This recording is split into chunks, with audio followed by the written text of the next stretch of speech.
پوښتنه کړې ده چې بعضې ملګري وایي چې د نبي صلی الله علیه وسلم د پګړۍ اووه رنګونه وو، لکه سور او شین او تور او بل داسې اووه رنګونه.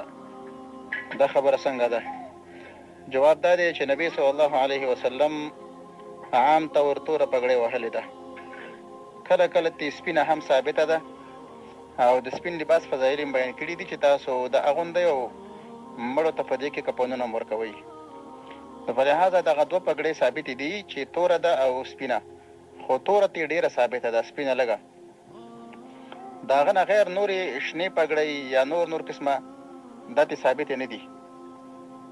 جنت کې به د جنتیانو لباس شینی، خو دنیا کې د هغه نه شنې پګړۍ ثابتې نه دي او همدارنګه ترغیب یې هم نه دی ورکړی. ترغیب یې ورکړی سپین لباس ته دی او توره پګړۍ ډېره وهلې ده. نور د اووه رنګونو والا خبره چې ده دا ماته کمزوري ښکاره کېږي او د دې خبرې کوم ثبوت نشته. السلام علیکم ورحمت الله.